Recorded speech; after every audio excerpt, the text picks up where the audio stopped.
Hey, it's Doc David with Head Shrink Inc. Today I get asked a question about kids transmitting bad behaviors to other kids. Listen in.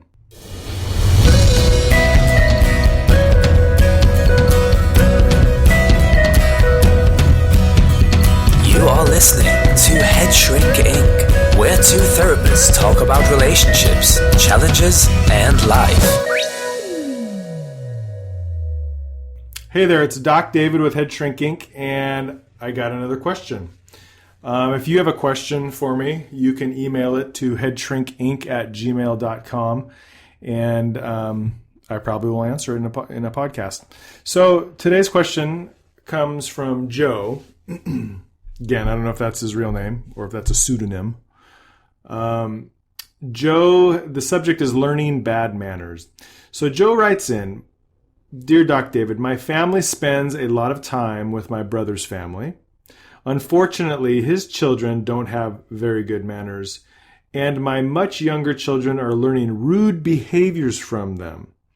How do I keep my children from learning bad habits from their cousins without offending my brother, who doesn't seem to recognize that his children's behavior is atrocious? That's a great question. I have a family of 7 children, and they hang out a lot with their cousins, my brother and sister-in-law. And luckily, we have similar ideas on what is rude behavior and what isn't rude behavior. And so I haven't run into this personally in my own life, but I have seen it with other families that I've interacted with where we may go to hang out with these families, and I'm just flabbergasted at their children and how their children speak to their parents and how their children speak to other adults that are around. And so there's 3 things that I had thought of for Joe to maybe consider as he's interacting with his nephews. I guess they would be nieces and or nephews. So number 1, part of the challenge of being a parent is that we're thrust into this world of adults, of children on a daily basis. Kids go to school, generally speaking, unless you're homeschooled, but kids go to school and they interact with all kinds of rude behavior. And so the key role of a parent, I think, is to influence their kid. But it's a challenge because the world's a big place. You're going to run into all kinds of people in a variety of places: Disneyland, McDonald's, Walmart. There's all kinds of people in those places that you may not see eye to eye with on any number of reasons, any number of planes. The political plane, an emotional. Maybe someone's too emotional. Maybe someone's not emotional enough. Maybe someone eats with their mouth open. Maybe someone doesn't eat with their mouth open. There's all these different kinds of interactions that you're going to have with people throughout the day. And you as a parent, and I as a parent, we have to figure it out. And so the one of the biggest strengths we can pass on to our children is to help them figure it out as well. And that doesn't just start when they're 8, 9, 10. That doesn't just start when they're teenagers. It doesn't just start when they're almost out of the home. It starts when they're practically born. You have, as a parent, you have this huge opportunity and huge responsibility to influence those kids to become citizens of the world, to interact appropriately with other people. So that's a challenge because you may have a close relationship with somebody that doesn't see eye to eye with you on how they're raising their kids. And so those kids interact with one another. And so then who is right? Right. And so it could potentially, I've seen some families where things have broken apart because one family member is not willing to give up their belief in something, or they're not even willing to have a conversation about it. Or they are super judgmental and they just cut off all kinds of relationships. So I think firstly, you need to recognize that that's potentially a challenge in our lives as parents, that there's lots of other parents who think they're doing it the right way and who may think you're doing it the wrong way. And if you're able to acknowledge, I may not be doing it the exact right way, And so I'm willing to have a conversation with other people about that. I think that takes care of the challenge number one. Challenge number 2 might be a little bit even more difficult. I think that in this case, Joe could have a conversation with his brother. Now, I'm making an assumption that if these cousins are hanging out a lot together, that there must be some level of closeness that these families have with one another. And so this closeness gives a great opportunity to have curious conversations about what's okay and what's not okay. Now, the challenge here is that sometimes our conversations of pure curiosity can sound really judgmental. And so a lot of people simply are just not willing to engage in those kind of conversations because inevitably people get defensive and people get hurt, and then relationships are cut off. And so a lot of times people just tolerate the bad behavior when, if both sides could honestly come together and have a fact-finding conversation, or just a conversation that's simply out of curiosity but isn't out of judgment, then I think a lot more relationships would be okay. So, for example, I spent some time over in Korea, and so one of the things in Korea that inevitably would happen as I'd be eating with Koreans is that there'd be this smacking of the food and they'd chew with their mouth open. And, to someone that is really into etiquette, Western etiquette, they could be really offended by that. But as I asked questions about it, one of the things that I was told is that, when you open your mouth while you're eating, it gives you a different flavor of the food. It potentially enhances the flavor. And I don't know if there's studies behind that, but that's what I was told by these Koreans. And so I actually started doing it a little bit, and I did notice a difference in the taste of the food when air would come into the mouth as you're chewing. In Western culture, that would be completely offensive, eating with your mouth open. You're taught as a young child, to not eat with your mouth open. And so there's a judgment that happens when you see someone in Western culture eating with their mouth open.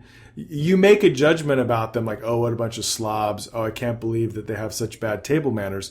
But in another culture, that could be completely normal. Just as an example, and I don't know if this is true. I'm just going to assume it is, but burping in another culture is a way to compliment the chef. Now, I have not found the culture where that's accurate. And if you're listening to this and you know where that culture is, I'm not going to Google it. I'll let someone else tell me. Feel free to let me know at headshrinkinc@gmail.com or on my Facebook page, Doc David, because I'm sure that that's a custom, but that's not a Western culture custom. And again, I'm Western culture, and so we would take offense at someone just belching really loudly at the dinner table. So number 2, Joe, is that I would encourage you to have a conversation with your brother. And you know your brother, I'm assuming, and so you know how to approach him. And so take all the knowledge that you have, and if this is something that you think, I'm really curious, I really want to get a resolution to this, I think approach your brother and have a very calm, rational conversation with him. And if he starts to get defensive, just back away from it. Don't force the issue, because if you try to force the issue, then potentially relationships get ruined and cousins stop hanging out and people just get hurt in general.